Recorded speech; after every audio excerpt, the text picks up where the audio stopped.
From the second book of Samuel.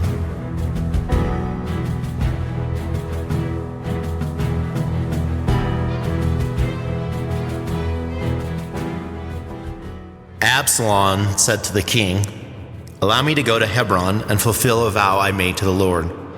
For while living in Geshur and Aram, your servant made this vow. If ever the Lord brings me back to Jerusalem, I will worship him in Hebron." The king wished him a safe journey, and he went off to Hebron. Then Absalom sent spies throughout the tribes of Israel to say, "When you hear the second horn, declare Absalom king in Hebron." 200 men had accompanied Absalom from Jerusalem.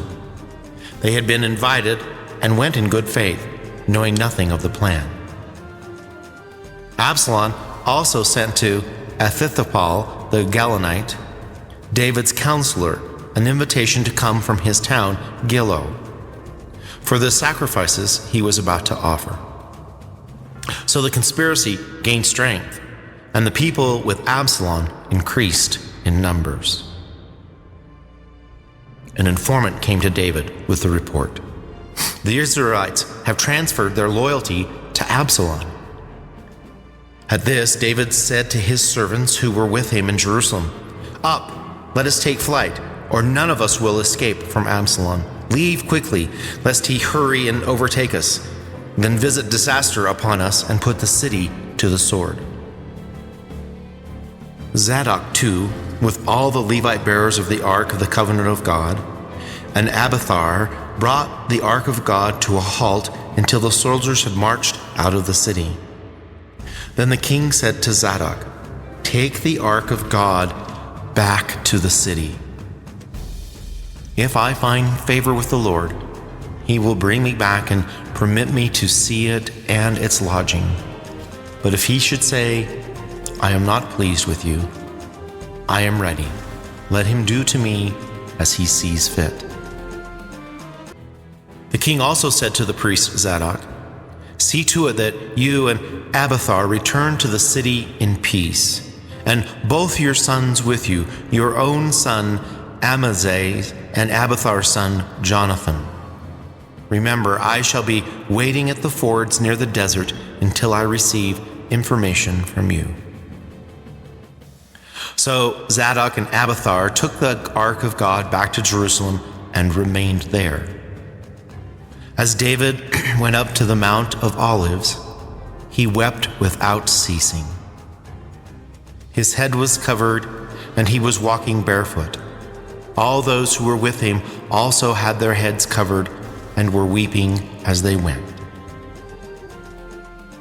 As David was approaching Bahurim, a man named Shemaiah, the son of Gera, of the same clan as Saul's family, was coming out of the place, cursing as he came. He threw stones at David and all the king's officers, even though all of the soldiers, including the royal guard, were on David's right and on his left. Shemaiah said as he cursed, "Away, away, you murderous and wicked man! The Lord has requited you for all the bloodshed in the family of Saul, in whose stead you became king, and the Lord has given over the kingdom to your son Absalom, and now you suffer ruin because you are a murderer." Abishai, son of Zeruiah, said to the king, "Why should this dead dog curse my lord the king? Let me go over, please, and lop off his head." But the king replied, "What business is it of mine or yours, son of Zeruiah, that he curses? Suppose the Lord has told him to curse David, who then will dare say, 'Why are you doing this?'" Then the king said to Abishai, to all his servants, "If my own son, who came forth from my loins, is seeking my life, how much more might this Benjaminite do so? Let him alone and let him curse, for the Lord has told him to. Perhaps the Lord will look on my affliction and make it up to me with benefits for the curses he is uttering this day." David and his men continued on the road, while Shemaiah kept abreast of them on the hillside, all the while cursing and throwing stones and dirt as he went.